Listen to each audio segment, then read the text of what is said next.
What's going on, guys? It's Greg here, aka NYPrepper. It is Thursday, November 23rd, 2023, and I have an emergency alert to share with you guys. Right now, it is 10:26 p.m. Eastern Time here in the United States, and I hope you guys had a great Thanksgiving dinner. We had some turkey, some sweet potatoes with marshmallows. We had some stuffing with chicken livers. We had some chicken thighs, bunch of stuff, great food, eggnog, wine. I'm stuffed right now. I hope you guys are doing great. So, what you're looking at here is some video footage coming from Dublin, Ireland. We have total chaos in Dublin, Ireland right now. And this is all because of an Algerian immigrant or Algerian migrant that went on a stabbing spree in Dublin earlier this morning and apparently killed or injured some school children and some adults at an elementary school. So now we have riots going on in Dublin. Rioters are setting fires to police cars, to random cars, trams, shops. There's looting going on, and even the Irish army is now being deployed to Dublin. Okay, so what you're looking at here is video footage of an Irish army convoy heading into Dublin.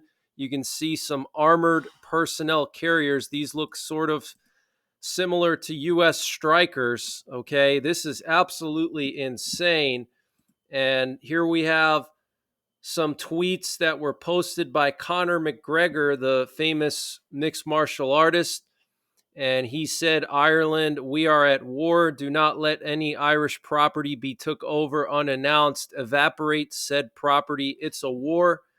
So this is crazy, guys. He seems to be egging it on. And here we have a video showing these Irish army armored personnel carriers in downtown Dublin. This is absolutely insane. So things are escalating around the world. We have jihad declared against the West. We have a war in Ukraine, possibly a war in the Baltics soon, and in the European theater in general. We have tensions on the rise between Finland and Russia. We have a war in the Middle East. We have tensions rising in Korea, between North and South Korea. So things are getting worse and worse, guys. You need to make sure you're getting prepared. Make sure you have everything you need. Make sure you have food, water, shelter, and a means of self defense. Those are the basic things for preparedness. Okay. But the way things are going right now, we need to be prepared for even a nuclear war. And I've done a lot of videos on nuclear war survival, and you should have some kind of fallout shelter. Okay. For most people, the basement of their home is the best fallout shelter. And even just going into your basement without any extra shielding will reduce radiation by at least 50%. Okay. If you have a full basement that's totally underground or cellar or something like that. All right. But we are living in some very, very dangerous times right now. We had that situation at the bridge just north of Niagara Falls, which now is being uh, chalked up to be an accident, which I think is a crock of you know what. I don't think that was an accident. So make sure you guys are alert anytime you go out in public. Just use your common sense, okay? And we have some breaking news coming in from Iraq. Apparently, there's another ground assault underway on the U.S. military base in Al Assad by Shiite militants. And I reported earlier today that there was a ground attack on a U.S. military base in Iraq. Looks like we have a second one underway at Al Assad, and they've been really attacking Al Assad hard. These militants, they've been flying drones, they've been launching missiles at it. Now they're doing ground assaults with small arms and RPGs. So there's basically a full blown war going on in Iraq and Syria right now. our bases are literally being attacked daily, multiple times a day. Missiles, drones, now small arms and RPG. Okay. So RPGs, rocket propelled grenades, okay, bazookas, shoulder fired missiles, whatever you want to call them. Okay. So it's escalating, guys. And just 2 days ago, these Iranian militias used ballistic missiles to target our base. Okay. 2 ballistic missiles. So that's very, very concerning. And we're not doing enough to deter these attacks. We've only launched 4 airstrikes. We need to do more than that. 4 little airstrikes is not going to do anything. We have some very concerning news coming out of China. Apparently, the World Health Organization is seeking answers from China about a mystery respiratory illness that's breaking out in northwest China. In recent days, local media in cities such as Xi'an in northwest China have posted videos online of hospitals crowded with parents and children waiting to be seen by medics. This is being reported by Sky News, and this was reported today. So this is fresh news, guys. The World Health Organization has asked China for more detailed information about an outbreak of a respiratory illness and reported clusters of undiagnosed pneumonia in children. Since mid October, the WHO said northern China had reported an increase in influenza like illnesses compared with the same period in the previous 3 years. In recent days, local media in cities such as Xi'an in the northwest have posted videos online of hospitals crowded with parents and children waiting to be seen by medics. The WHO has responded by making an official request to China for additional information as well as laboratory results from the reported outbreaks among children. In the meantime, it has recommended Chinese communities take preventative measures, including getting vaccinated, wearing masks, keeping a distance from sick people, staying at home when ill, and regular hand washing. So this is very, very concerning, guys. Okay, very concerning. In addition to all these wars going on, we now have a mystery respiratory illness breaking out somewhere in China. And this update was sponsored by My Patriot Supply. Guys, they have brought back their 25% discount on their 3-month emergency food supply. And to get the discount, you have to use the link preparewithNYPrepper.com. And the link is in the description below this video. And this 3-month emergency food supply has a 25-year shelf life, and it's all contained within 6 rugged watertight buckets, so it doesn't take up a lot of space. Pretty much anyone can find the space in their home to fit 6 buckets, and it'll cover you for 3 months. And it's a variety of food, lunches, breakfasts, dinners, drinks, snacks, free shipping included, 25% off their normal price. Use the link preparewithNYPrepper.com to get the discount. They also have a 2-week emergency food supply, which is excellent for outdoorsmen or people who go vehicle camping. You don't have to worry about rotating anything. You don't have to worry about your preps going bad. Just store this stuff in a temperature stable location, not too cold, not too hot, stable throughout the year, and it will last 25 years. This is an excellent gift idea for the prepper in your life. The 2-week food supply is an excellent gift idea for the outdoorsman in your life. They also have a general store. If you click the My Patriot Supply logo at the top of the page when you get to preparewithNYPrepper.com, it'll take you to their general store where they have everything you can imagine, from potassium iodide to water filters, solar generators, solar panels, survival seeds, fire starters, anything you can imagine, it's all there. So use the link preparewithNYPrepper.com to get 25% off of the My Patriot Supply 3-month freeze-dried food supply. And the link is in the description below this video. And earlier this evening, we had a U.S. aerial refueler flying over Iraq, and also we had a U.S.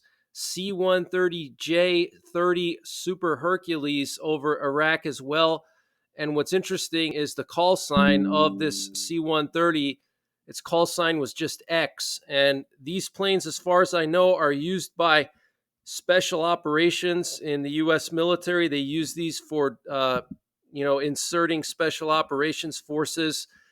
We also had an RC-135 Rivet Joint, which is a reconnaissance plane patrolling along the Lebanon, Israel, Mediterranean coastline here, up and down the coast, all the way from the Syria-Lebanon border down to the Sinai Peninsula, collecting intelligence for the Israeli military, probably.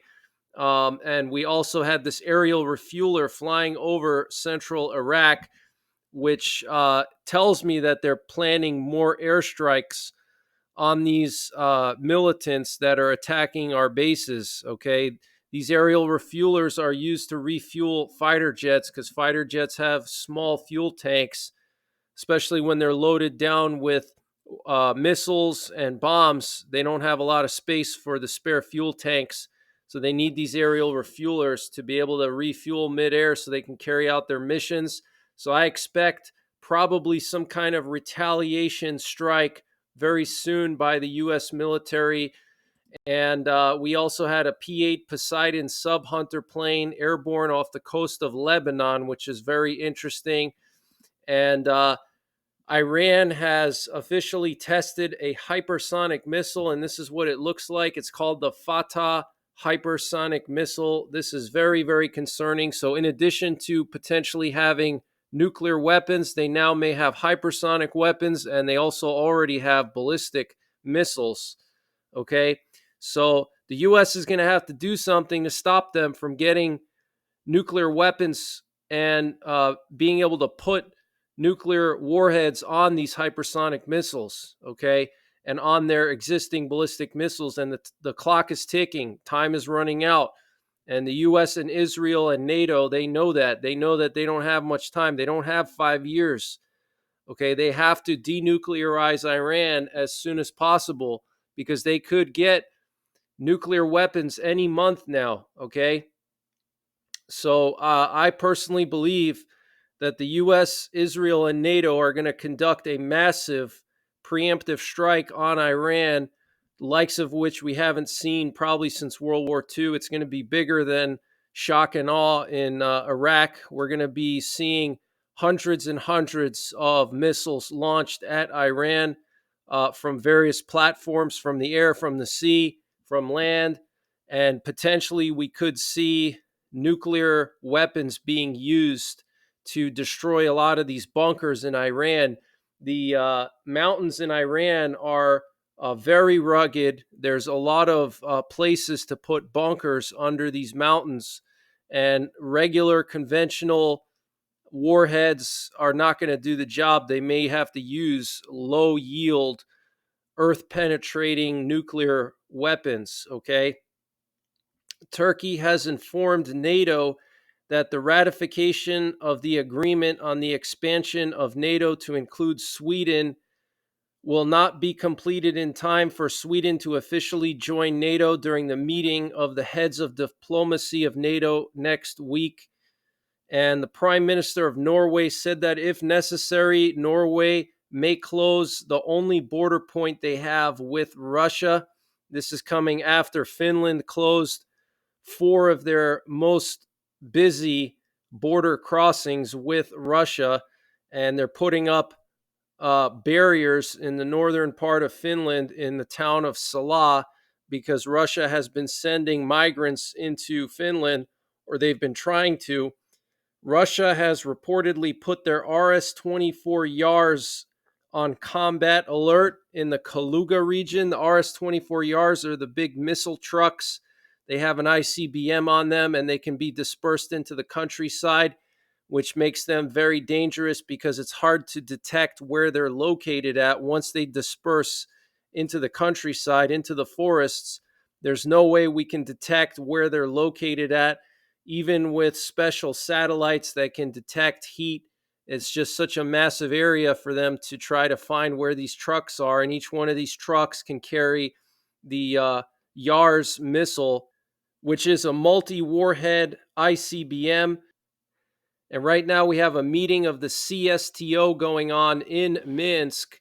The CSTO is like the Russian NATO, and apparently Armenia did not send any representatives to this meeting. And Dmitry Peskov, the spokesman for the Kremlin, said, "We regret that there were no representatives of Armenia at this meeting." So here we have Vladimir Putin's plane landing in Minsk. Let me just play this for you guys.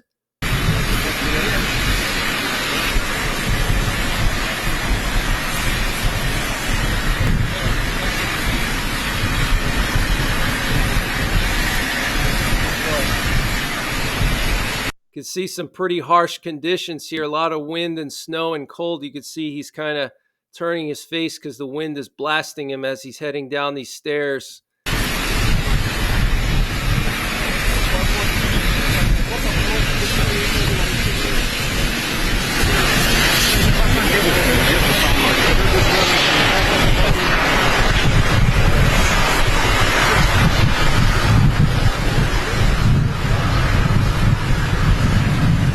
So pretty interesting here, guys. And here we have some flight paths showing his plane and associated command posts that came with him going from Moscow to Minsk. And this was his actual plane, which landed in Minsk. And we had a Swedish reconnaissance plane flying up and down the Finnish-Russian border earlier this morning. And Biden is in Nantucket for the holiday, and there were some aerial refuelers flying over Nantucket, probably keeping all the fighter jets and command and control planes fueled up in case something were to happen. Poland received several dozen Abrams tanks and HIMARS from the U.S. yesterday and today as part of a larger order they placed a while ago. And the Defense Secretary of the U.S., Lloyd Austin, visited American soldiers in Poland after making a surprise visit to Ukraine. And he said to them that Vladimir Putin will not stop. If he takes Ukraine, you may find yourself on the front line. That's what he said to American troops in Poland, guys. Strong words there. And apparently, the Russian Baltic Fleet conducted an exercise simulating the launches of Caliber cruise missiles against NATO enemies in the Baltic Sea. And this is coming right at the same time as NATO is doing their freezing winds exercise in the Baltic, which is going to last through the 1st of December. In accordance with the combat training plan for the forces of the Baltic Fleet, the crews of the small missile ships Zeleny Dol, Savetsk, and Odintsova conducted training on delivering a group strike with cruise missiles of the sea-based Caliber complex against coastal targets of a mock enemy not leaving the base. So that's crazy, guys. The press service of the Baltic Fleet said in a statement. So that's like practicing to strike, let's say, the Polish coastline or something similar, or the Baltic countries. The president of the Czech Republic, Peter Pavel, said the Russian Federation may fully restore its combat capability within 5 to 7 years, and Ukraine risks being pushed into peace negotiations with Russia involuntarily as allies fail to supply it with the weapons and ammunition it needs to win the war, according to the Lithuanian Foreign Minister, Gabrielius Landsbergis. So that's pretty serious for Lithuanian Foreign Minister to say that. And North Korea has announced that they're fully withdrawing from the 2018 Inter-Korean military agreement. All military measures that were suspended will immediately be restored. North Korea will also forward deploy additional forces and new military equipment to the DMZ. So that is very concerning. And the North Korean army fired a barrage of artillery shells as a warning to South Korea and the U.S. A 2.6 magnitude earthquake struck near a North Korean nuclear test site today, The tremor occurred about 40 kilometers northwest of Kilju in the North Hamgyong province at 9:21 p.m. local time. And agencies of South Korea and Britain on Thursday issued a joint warning against North Korea's hacking attempts on software supply chains frequently used by companies and individuals. And Japan is doing a joint training exercise with the British Army after an agreement to strengthen cooperation took effect on November 23rd as part of a training exercise simulating the defense of a remote island was shown to the press at the Ojo Terahara training range in Miyagi Prefecture, and the Ground Self-Defense Forces top official Chief of Ground Staff Yasuama Morishita and the British ambassador Longbottom toured the area. So Japan and Britain are now doing exercises together, practicing defending some of the Japanese islands, the remote islands from either China or Russia. So things are continuing to escalate, guys. Make sure you're prepared. And I will be back tomorrow with more updates. And if you're going to be going out tomorrow to do shopping for Black Friday, just be very, very careful. Carry a self-defense tool with you if it's legal to do so. Be aware of your surroundings. Know where cover and concealment is. Know where your exits are. Use your peripheral vision. Okay. And that's pretty much it for this one, guys. Take care. God bless. And don't forget the 3 Ps: prepare, practice, and persevere.